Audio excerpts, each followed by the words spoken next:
production. I have started recording the session, and this recording would be made available in next few days. So I formally welcome you to the Business Agility webinar series, which is a knowledge sharing initiative organized by RX Agile. So the intent of this webinar is to cover certain aspects of business agility, and those aspects are covered in 6 areas, namely strategic management and leadership, lean and agile practices, technology and engineering practices, analytics and business intelligence, operational excellence and business performance, and lastly, organizational development and change management. We call them as the enablers of business agility. And the intent of this webinar series is to give a sensitization to the audience that for an organization to be truly agile, all these aspects needs to work in close coordination, and we cannot treat them into silos or isolation. So as a part of this webinar series, we started it yesterday, and the first speaker who spoke on excellence and business performance was Minal Gupta, and she spoke at length about robotic process automation. So today's area that we are going to discuss is technology and engineering practices. And in today's webinar, we have Mr. Chaitanya Gajula, who is a DevOps consultant, and he would be talking about the topic that is DevOps Primer, exploring CI/CD and configuration management tools. So the intent of this topic is to give an idea how DevOps is fueling faster delivery to the customers. So anyways, Chaitanya is gonna take us in more detail.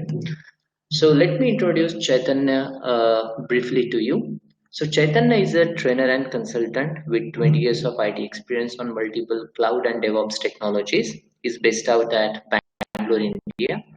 He has conducted over 100 plus technical trainings on DevOps tools at AWS, Azure, and Google Cloud Computing.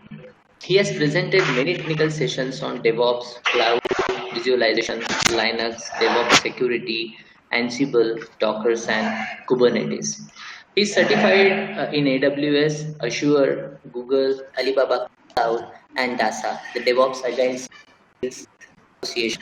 So we have a very good speaker today, and let's utilize this opportunity to learn more from Chaitanya.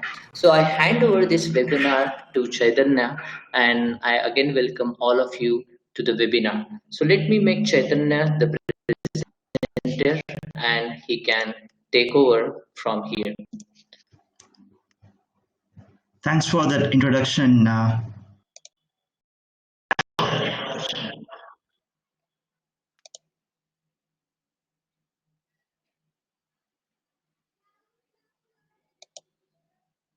Screen.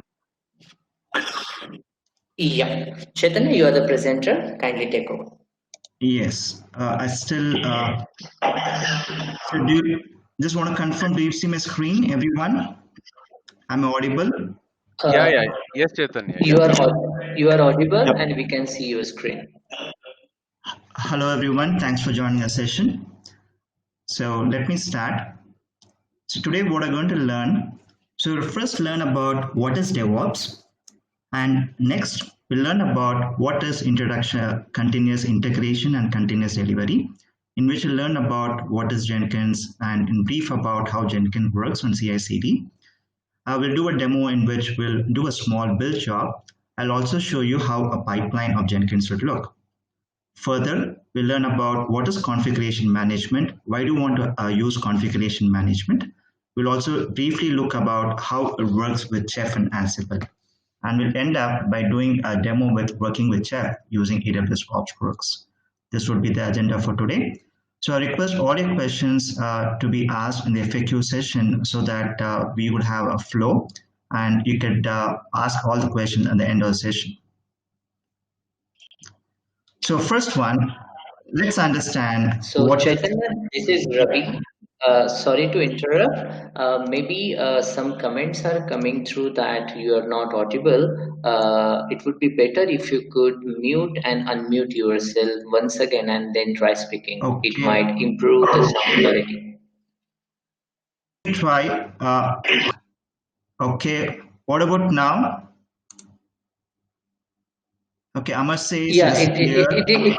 Yeah, it is clear. Maybe It problem is with his better than video. earlier. Please go ahead. Please go ahead. Okay, so first let's learn about what is a DevOps. So as you see here, you have developer and operations team, wherein each one would normally work on their specific task. Now, even though we had Agile before, Agile was not much into collaboration between different teams like development operations. So there was always a confusion between development operations wherein some issues comes in, the developers would pass on the tickets or the issues to the operators.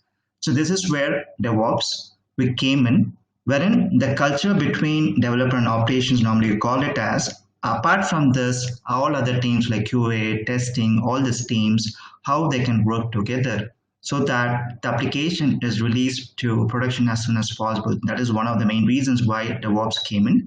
The second reason is DevOps also brought in many automation tools, wherein Chef, Puppet, Ansible is quite widely used, and Docker's, Kubernetes, all these tools came in. That is all in DevOps. So DevOps is not just the tools, it's also about the culture and about the philosophy plus the tools is called as DevOps.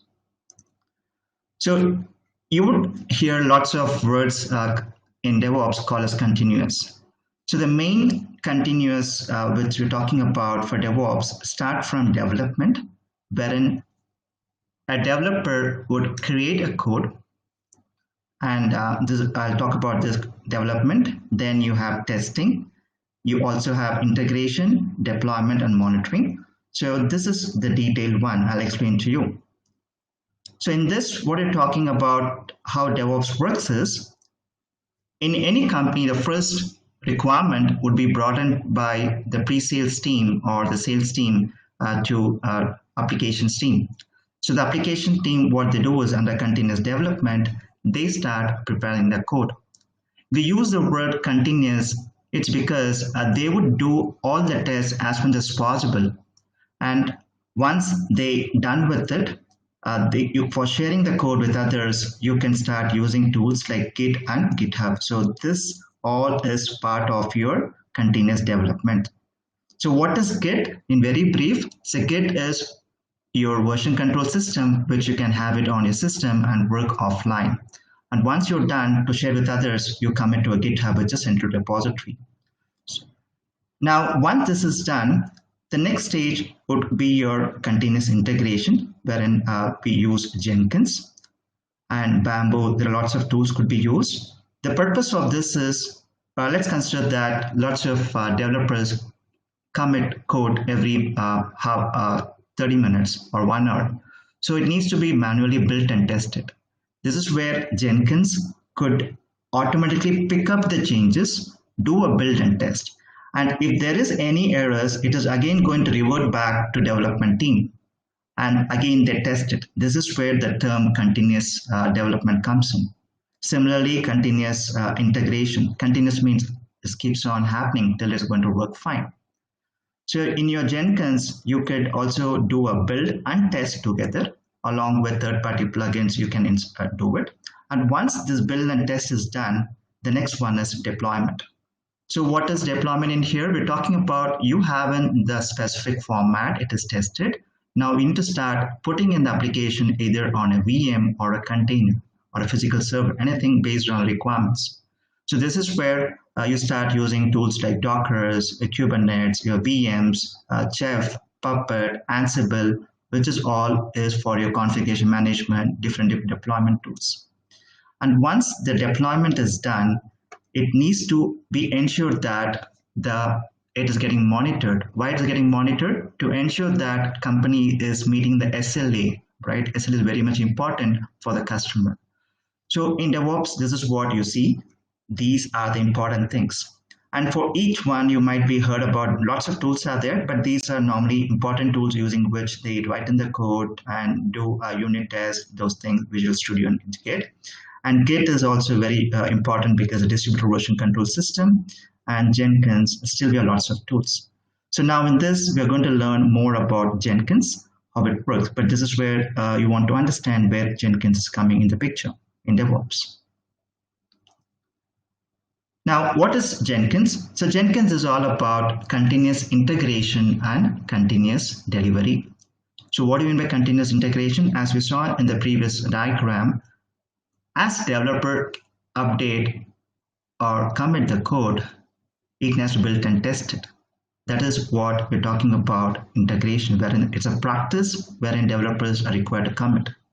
And instead of doing manually, you are going to do automated build and test using tools like Jenkins. Apart from Jenkins, in the market, we have Travis, CI, Bamboo, different tools are there. But Jenkins is much more famous because of its open source and other functionalities.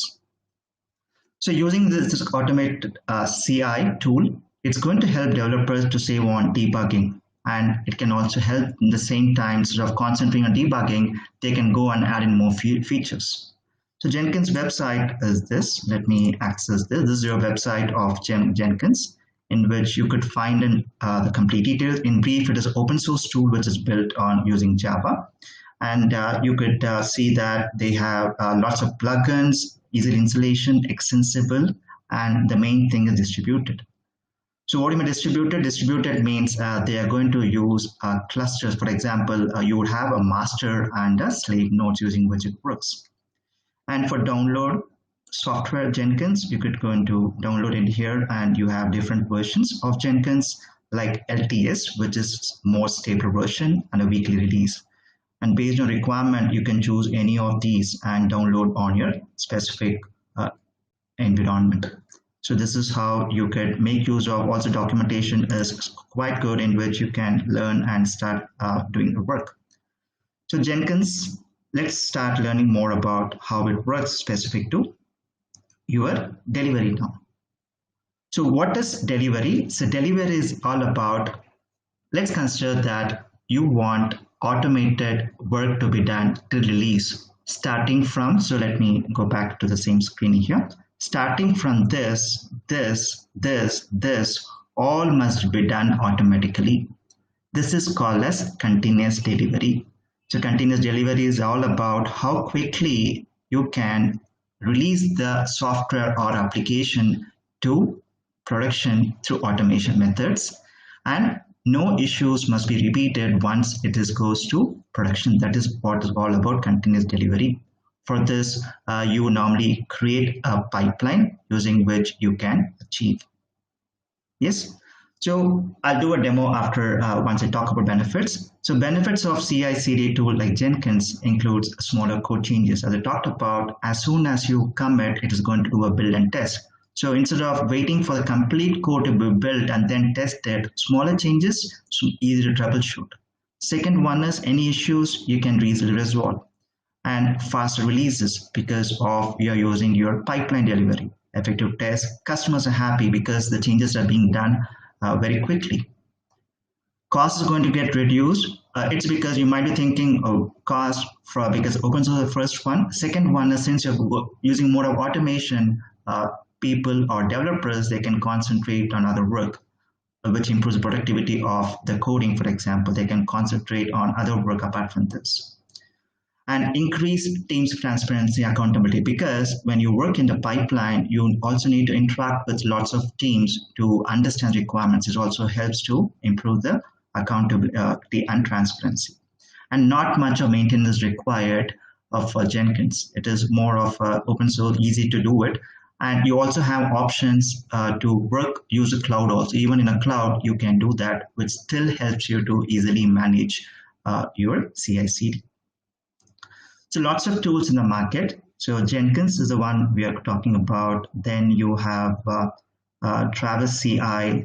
So this includes also your tools of continuous development, GitLab.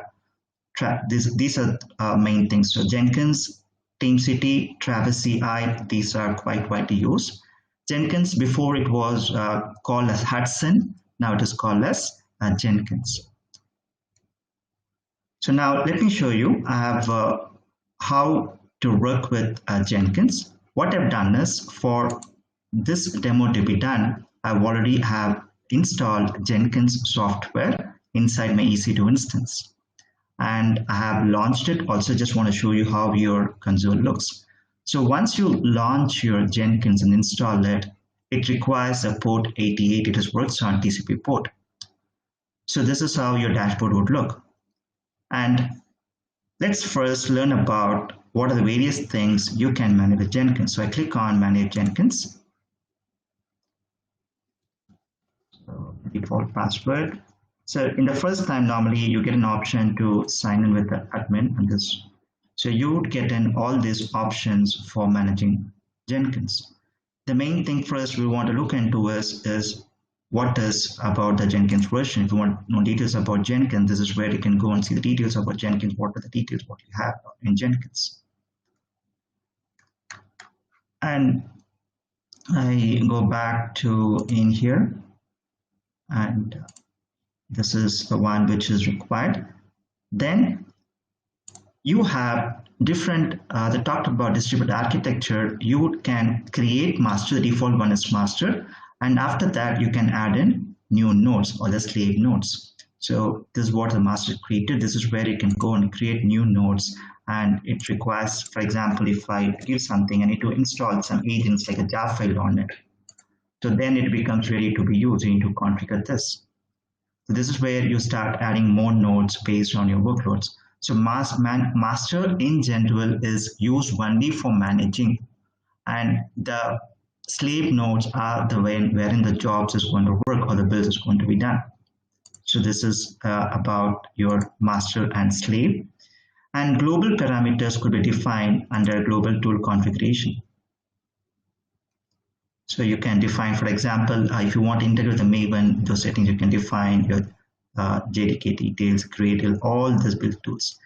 And these gets installed as part of installation itself.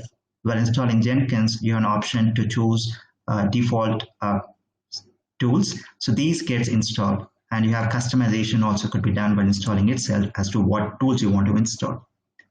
And apart from this, you also have an access to CLI. Not only that, you want to use a GUI for Jenkins, you can also use CLI using which you can work with Jenkins. So you have lots of options. Each one is going to do a specific job. Instead of doing it in a GUI, you can also do it from a CLI. Then one more which is important is plugins. So you would be working with lots of applications, external applications, and how do you integrate with them? This is where you want to start using plugins. So under updates, you would see under available, these are the various plugins which you could use. For example, you want to work with MS Build, or you want to work with some other, you would come and install it. And once it is, again, you have an option to install with a restart and once it's done, you will see the installed packages here. So this is in brief about your Jenkins, what all things you can do. You can also create users in here. And in general, you're not supposed to use the admin account unless until required. So you want to create users and give appropriate access to the users. That's the best practice. So go to dashboard. So this is in brief about the various options what you have for configuration for Jenkins.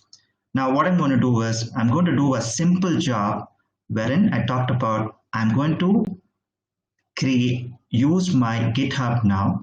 I have a repository. I'm going to commit a file, and then I'm going to do a build, and you can see the build getting done automatically in here.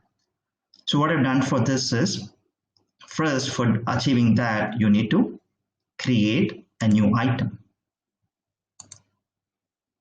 And so you have different types of projects you can delete. So first one is talking about freestyle project, in which normally you can integrate with your source code management. And for your building pipeline, use pipeline. And multi-configuring project, lots of options are there. So we are going to work with freestyle project now. So I'm going to do a simple job. Okay. And let's do a freestyle project and click on OK. Now, these are the various options I would get. So you again have lots of options like discard old builds, GitHub, lots of options. This is where you choose specific source code management.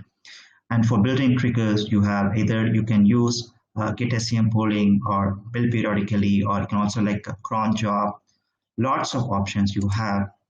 Executing shell, invoking a specific little script, all could be done in here. And under, so either you can go like this or you can scroll like this to see all the options. Now for our use case, we want to commit some changes on your GitHub. So hence we will choose source code management as Git. And what I do now is I'm going to get in the details of my repository. So I go to GitHub. Let's consider that this is my public repository, which I have. And I want to commit to this, and I want to see the changes in Jenkins build. So I will go to clone or download, copy this, and I am going to paste it here. So this credentials is not required when you use your private repositories and the master branch on which I want to do it. So I've defined this. Now I also need to define how does it automatically must poll. So for that, I am using a build trigger called as GitHub hook trigger for Git SCM polling. I do this. I repeat once more. I have taken the repository URL in which I'm going to make changes. And when does it make changes automatically? It must do a build. So for that, I'm doing this. And now I click on apply and save. It's a very, very simple one. So now what I'm going to do is, 1 minute.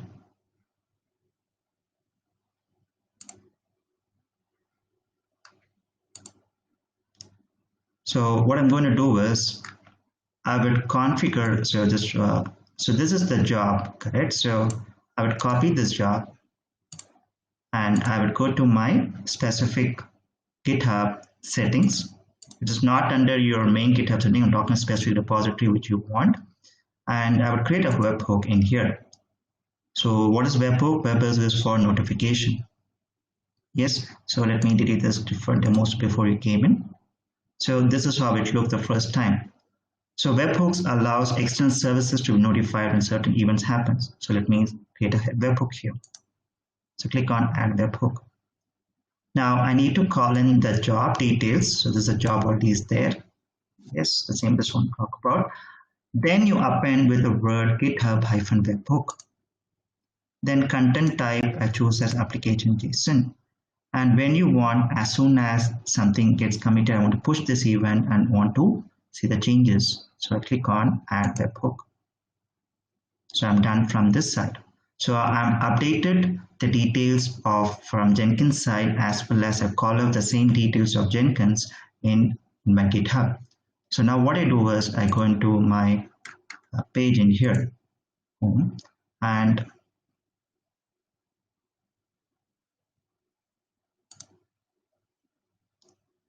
this is my build now.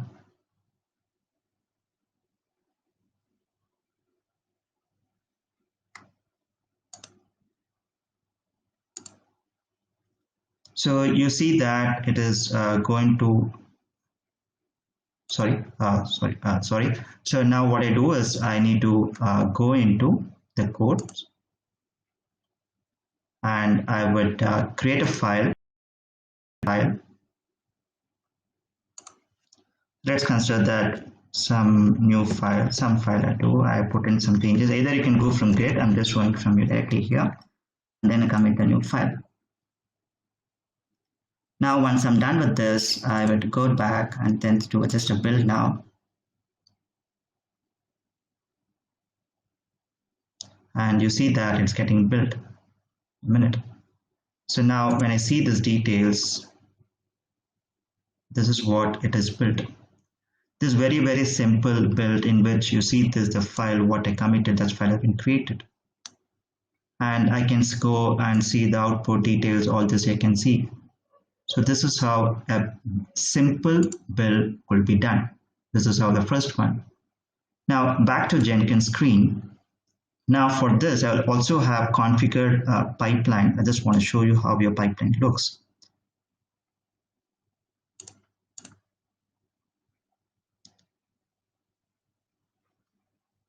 So you can also configure this is talking about continuous delivery. So you need to configure your pipeline code in which you would define whether do you want to use declarative or scripted. Declarative is something wherein you can write in using a Groovy.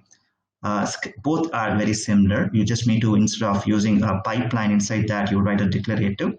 And normally for a script, you use a node, and inside that you write in the code, which you can use. So you write in a pipeline and call each and every stage of it, and it's going to do automated.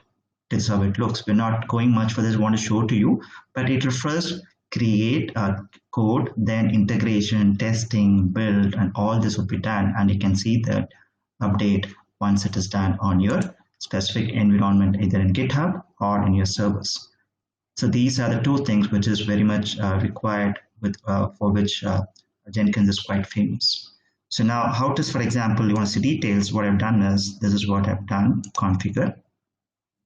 And we have used in here declarative pipeline from and git, and you mentioned this. You had this script path Jenkins file. Jenkins file is the file which is using or doing all these things. So this is in brief about how to work with your Jenkins, how your Jenkins dashboard would look, and how to build a job and a pipeline. So this is all about your CI and CD. Now, after this is done, you need to deploy. Deployment means installing and those things. So you have lots of tools. I'm sure that you heard about SCCM tool, very famous software configuration tool. Like this, we also have lots of tools like Chef and Puppet. So why do you need config management? What is config management? We're going to understand first now. So in simple, this is going to avoid you to do repetitive tasks on your servers. Yes. So instead of system administrators managing all this maintenance work, they can concentrate on the actual work to be done. And apart from this, also these tools, configuration tools like Chef, Puppet, and these tools, they also help you to record your CMDB. For example, why is it important? Because when any audit happens in a company, you also need to show you the changes, what was done on the servers. So using these tools, you can easily get in those details. That is one. So these are the important reasons why you want figuring out which component to change when requirements change, redoing implementation, reverting back, and any issues. All this could be done using your config management tools. So in brief, why do you want to config management tools? So let's consider that this is a big application. I think I was referring to New York Stock Exchange, wherein they have configured application, and there is a small bug because of which the entire software went down. Now to resolve this, you need to update a patch or some patches to be done or done. So in this case, you cannot go and do it manually. So this is where you want to start using your tools like Chef or Puppet, wherein you can start updating the software, first test it, and then push on to one component, that is server, and all the nodes which is attached to it can pull in the updated software. This is where you want to use config management. Very, very important. And these days, all people are using, any companies are using it. So you have lots of tools. We have Chef and Ansible. We have Chef, Ansible. We can also talk about Puppet, SaltStack. Lots of tools are used in the market. Now, how a Chef works. Let me just talk in very brief about how Chef works. So Chef, first thing is, you remember it is agent based. It means that you need to install it on all the components, that is on the workstation in which you tested the configuration, on the server onto which you are going to upload the tested configuration, and on the nodes into which those are going to get in the packages.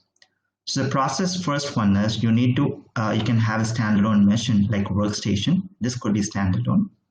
And there is in Chef as a software called as Chef DK development kit. So Chef works on Ruby DSL. So Chef DK would have options like Chef Repo, and then you have some tools, OHI tools. Using these tools, you would first test the software what you want.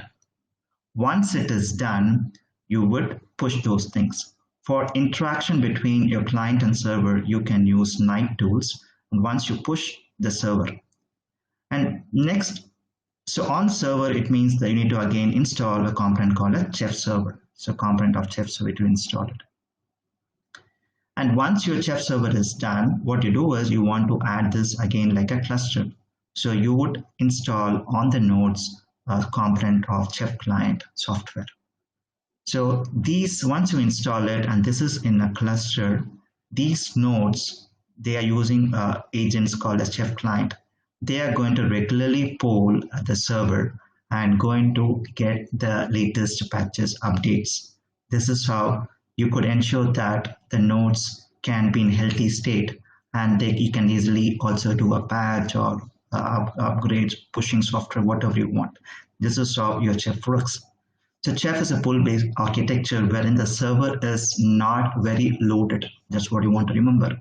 But the challenge with Chef is, one is they're using Ruby DSL language, very old, very difficult to troubleshoot. And also it is agent-based, so you might have more workloads. So Chef is quite old, you can talk about, but nowadays you have integration, like for example, we're going to do a demo on AWS OpsWorks, wherein you can have a managed Chef with cloud. And this is where Chef is getting more use because you can integrate with your cloud, any cloud thing, Azure and Amazon, both of them support. This is in brief about Chef with works. Now, what is Ansible? So Ansible is going to use push mechanism. That's the main difference between your Chef and Ansible. So this is your main, you can call it as automate engine or controller engine, or different terms they use. So you need to first install Ansible. So just a note here, for Ansible to install, the requirements are you need to have a passwordless connection between the controller machine and the host. So while installing, you also need to ensure that you might have to disable SE Linux and disable firewall, as well as you have to set up a passwordless connection. Once the connection is set up, that's how we do it. So first you need to install it, and you need to set up the passwordless connection between the host on which you want to push out the configuration. So in this, let me talk about the components. Once you install Ansible, very easy installation. For example, in your Linux, you can just use install Ansible. Normally on CentOS is quite straightforward. In other, you might have to install some extra packages. Depends on what you're using. And on Windows machines, you might want to configure remote machine. So for Linux, it is a passwordless. Windows, it is WinRM. So on Linux, once you install, it would have a configuration inventory file and Ansible etc host, in which you would put in the details of the host machines.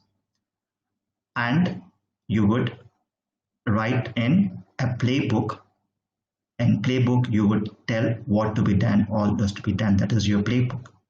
The commands in Ansible are part of modules. For example, you can do a ping or test, all the part of modules. And you can again have plugins to externally integrate. You can do a plugins. And Ansible, you have both the CLI as well as you can also have a GUI option. And for all the data to be saved, you can use CMDB again within the cloud. And let me just click on it and let me show you how your playbook looks. So playbook is all about how you configure in your Ansible. So playbooks are written in YAML format. So YAML format is much more preferred than JSON format these days, which is much more human readable. So any YAML file, for example, if you want to configure in your Ansible, once you install it in a playbook, you can have multiple plays. So the YAML file would have this, and then this is what I'm talking about. So I have named the host details in my Ansible etc host file as web service, for example. You can pass on specific variables, what you want, how many hosts you want, and you are trying to install this. You first install Apache on your one machine, and your objective of this playbook is you want to push the configuration to all the host machines. So the reason you would first say what to be done, it might have the installation done. So you want to first check what is there. If not, use this template and deploy Apache on the host machines on which Apache is not in this location. And then you use a notify restart that then works internally and start the subs. This is how you write. For to write it, you need to deploy it using Ansible -m and the playbook name. And hence it's a start. So you have different ones. So you have options like this, and you can mention all these things. So lots of options you have in for your playbook. So in a playbook, I can have multiple plays. For example, this is one play for web server in this. So you see here, there's one more I can have for this. So I can have multiple plays, and each play can have multiple tasks. And this is much more easier compared to your Chef, which normally works on DSL. Yeah. So this is a brief about how Ansible works. Now, I'm going to show a demo of Chef, wherein I'm going to use AWS OpsWorks, which is of Amazon managed service, in which we are going to use with Chef. So I'm going to access. So please, am I clear? I did not ask. I mean, is my voice clear? Sorry, I did not confirm. Is my voice loud and clear? Yeah, it is. Yes. Yeah, yes. Okay. So now what I do is I would go into a specific region in which I want to. The objective now is I'm going to push in some application onto some instances automatically using Chef. That is what I'm going to achieve in here.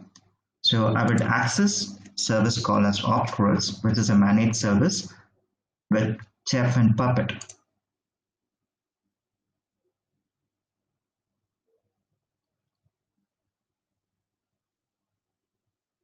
And this is your first screen which comes in. So what I'm talking about here is OpsWorks is all about layers. So you can have a layer for your applications, you can have for your EC2 instances, and it's going to, that is one layer for application which you can have instance, and you can start easily deploying software. So I can have one stack.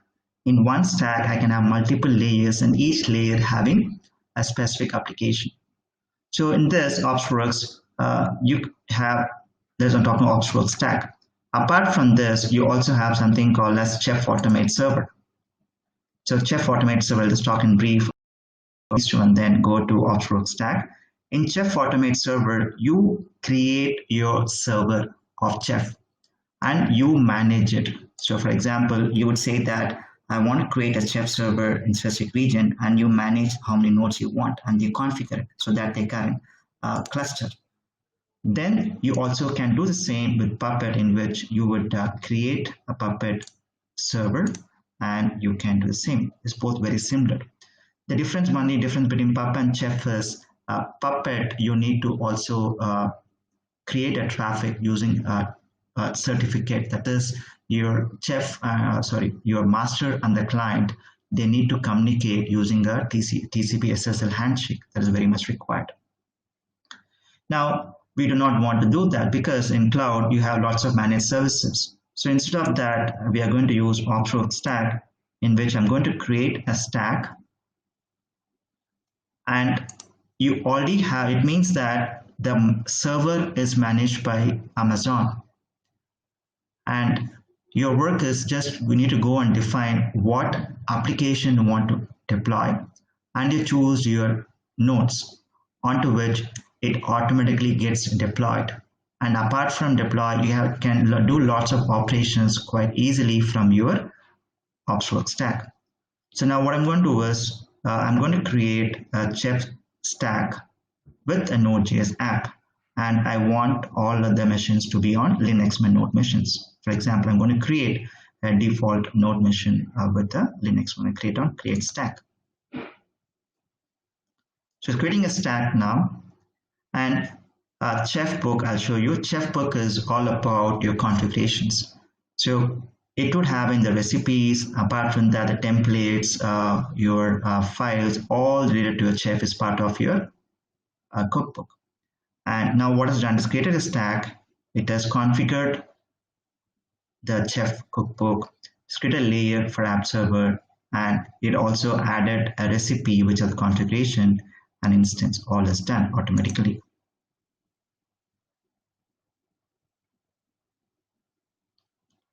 So now let's explore what has been done. You see that it has created this layer, the instance. Let me first click on Node.js app server. So this is the name, and these are recipes using which it has been done. And a cookbook is not just recipes, it complete, it has this your recipes. And now let me go back to my stack in here. The next one is create one instance. Yes. So what I'm going to do is, let me start one more instance. And let me choose the default one just for example T2 micro. And advanced parameters, I can also set up a key so that I can also log in and show you how it looks. The default ops works, all this, I add an instance. And now I click on start both of them. The same, let us go to layers in here, so stack. And this is one more layer, Node.js. So Node.js software, this is your GitHub in which your Node.js is there.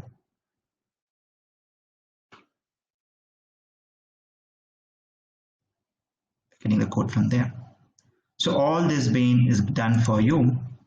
Now, what will happen now is, you can observe it here. Once you start it, it is going to go to the same layer in which you have the recipe, and it is going to configure Node.js on to the machine. That is what is happening right now. So meanwhile it boots up. You can, I'll also show you other operations, what you can do. You can run in lots of options. For example, once it is set up, you can upgrade operating system, a specific you want to run. You can use your JSON chef, and you can define, still starting off, the reason you see, though don't see it, you can update on this. Then on the app layer, once you is deployed, you can also do a undeploy software. So you can do specific instances. Again, instances, you can define time-based, load-based, specific time when you're going to start. You can define all those things. And once it's created, your monitoring of your servers, your resources, everything is being done internally. So this is where you control as to who can access this environment. So lots of things you can do for automation, you can use in here. So now let's wait for the instance. You see that's still getting created. And you can also observe, let me also open EC2 dashboard.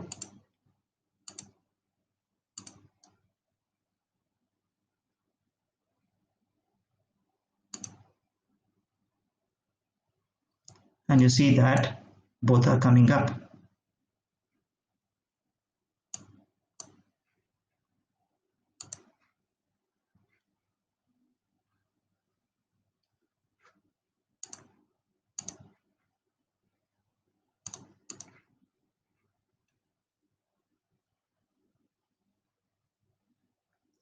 So let me also try to be ready to logging in, and I can also show you.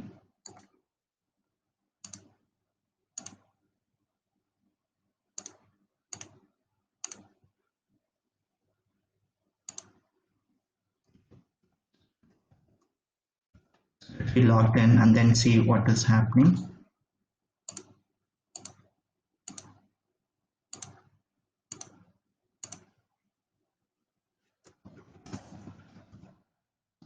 I just want to search, so I'm just using some name, so node something, just so that we can see. So you see that something is happening here.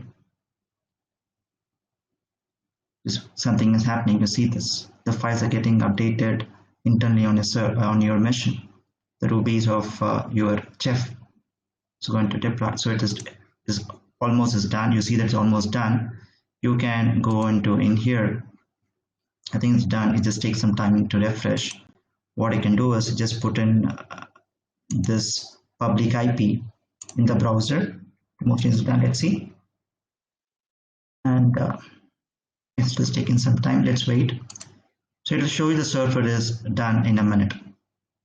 And later you can do all those operations. Yeah.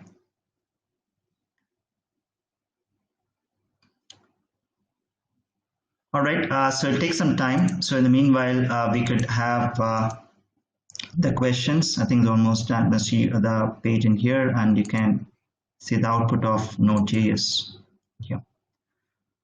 So this is all about what is demo. Now, RS Agile is offering a course on DevOps, so in which we are going to learn all this, starting from managing source code, understanding continuous testing, all these things. It's a 40-hour course. First batch is most probably going to start. We still have lots of batches pipeline. So let me click on this. We're talking about the course details, and I will be the instructor. It will be a virtual class. So you have different time slots based on different time zones. We have a lot of different time slots. You have some on weekdays, you have some on weekends. And description of this, I mean 3 or 4, but not a mandate. You can still start off. And this is very much required for developers, architect, automation engineers, and IT. And under syllabus, this is what 40 hours. So it spans based on weekdays or weekends. And you will do lots. As I talked about the same how I teach, I would be showing more of labs, more of a console, and few of slides. That's how I teach. And we'll start with DevOps Essentials, in which we'll talk about some more why you want to use DevOps, real use cases in enterprises. And we'll also briefly talk about why not all other tools, very brief. And we'll also cover basics of cloud, because DevOps is again all more into cloud. We also talk about in brief about what is cloud in this. In module 2, we'll learn about first what is version control system, and we'll learn about difference, why you want to use distributed, and then we'll start with learning about Git, how Git works, important commands, how GitHub works, and how to push your changes to GitHub. This is all would be done on your systems. Then for build tools, we'll talk about various build tools in the market, and we'll concentrate on Maven. What is Maven, what is a POM, which is your main configuration file. And also once you create your code, how you can do a quality check using SonarQube and Artifactory. Further, we learn about Docker, in which I bring Docker here because for Jenkins, I will be using container for Jenkins. So hence, we'll cover in brief about Docker in here to understand why and what Docker, how to manage containers using Docker. We'll learn about Docker architecture, Docker components, like what is host, client, and repository, and learn about how to pull and push images, all those things in here. Further, we'll learn about Jenkins, the same, what I talked about, is still more deep. We're going to learn about architecture, how to manage, how to write in a code for build pipeline. All this will be part of your practicals. Installing, creating, deleting. For all the labs, we'll be using Amazon Cloud EC2 instances for these. And continuous testing is, we'll talk about different types of functional testing, non-functional testing, and how to use test JUnit. These are both for functional tests. And also we'll talk about how to work the place meter, which is for your performance testing, which has integrated JMeter in brief. Further, we'll start learning about Kubernetes. So Kubernetes is all about, for example, you have in different types of container hosts, might be Docker or RKT or some other OpenShift, different platforms. So how do you manage all this together? This is where you want to get in your Kubernetes. So we'll learn about Kubernetes basics, difference between Docker Swarm and Kubernetes, architecture, installation using kubeadm, not minikube. We're going to install the kubeadm version. And you can live see how it can work on multiple nodes, all these things, nodes, pods, selectors, how to expose it, how to use external volumes, and scheduling your applications. Further, we will deep dive into Chef, and Chef is here, but still we are going to use an option. We're not going to write in complete recipes and cookbooks because Ruby DSL is quite old. So I'll be using any option on this. In Ansible, we learn about Ansible architecture, installation, and how to write in Ansible playbook. You also learn about and brief about how to write in YAML file if you're new, and how to write and use roles. We'll end up by monitoring Nagios and tool in which you're going to see how to use Nagios, how to install it, how to configure it. And once you learn all these things, you want to start thinking about why don't we start using the same services on cloud? That is what we're going to talk about in brief. Why do you want to use DevOps on cloud?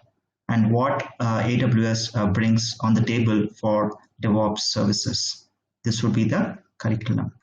Yeah. So this is all. Let me just check in the browser and see the output. Yes, you got the output. And you can see that it's all done. Yes, this is all about from my end. So thanks for holding your questions. You can ask your questions.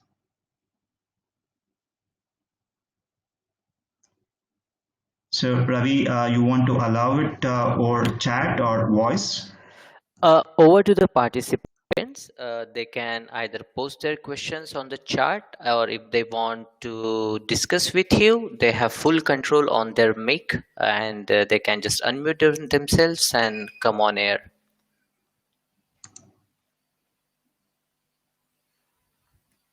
Okay, so I see the questions posted. Amar, better than Chef for configuration. Yes, Ansible is better, but sometimes you would have the load. But I also have seen that Ansible also supports full architecture. But when you want to compare, Ansible is better to proceed. Yeah. Others, you can start asking questions.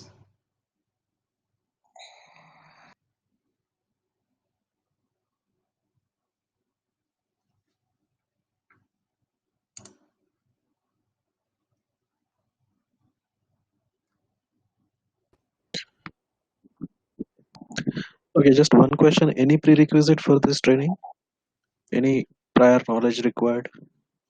Prior knowledge is basics of IT and basics of Linux, and also basics of networking. For example, at least you need to know the terms like what is port and remote access, how to doing this, and also in brief about how to use some editor tools. So these are prerequisites because we're just going to start from the basics. Yeah. Okay, and how the training will be conducted? It'll Is be it like virtual. online or virtual? Okay, fine. Yes, virtual mode. Thank you. Welcome.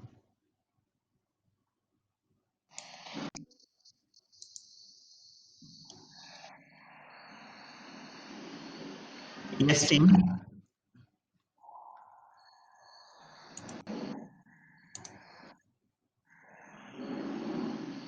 Any questions?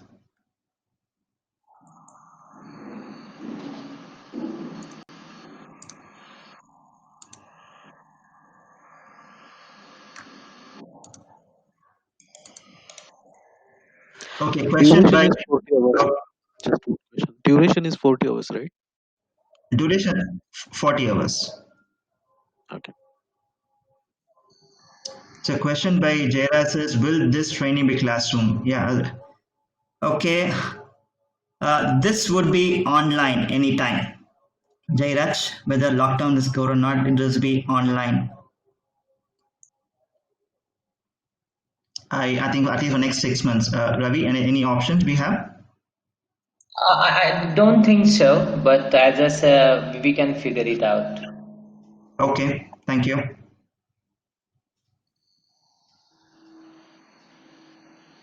But today what you learned is just idea about, I just want to give you an idea about these, but in your actual class, you're going to deep dive into this. You might be thinking installation, configuration, everything you're going to do from a scratch. We're not going to do any automated lab. Everything you will be doing on your EC2 instances and configuring on your system. Okay, let me wait for other questions.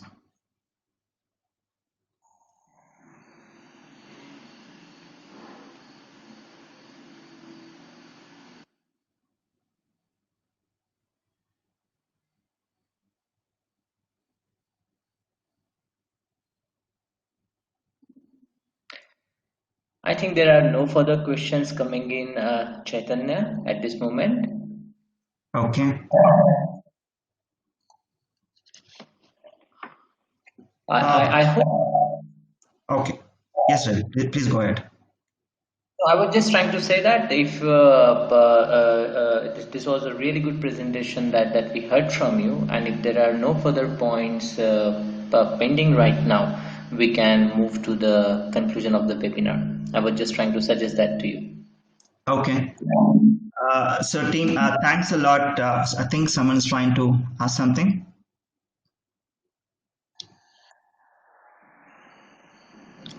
All right, team. Thanks a lot for joining the session. So bye-bye. Thank you everyone for joining this session, and we would be posting the recorded video of this webinar next week, and all of you would be informed about it. Once again, thank you everyone. Stay at home, take care, and be safe. Thank you so much. Bye.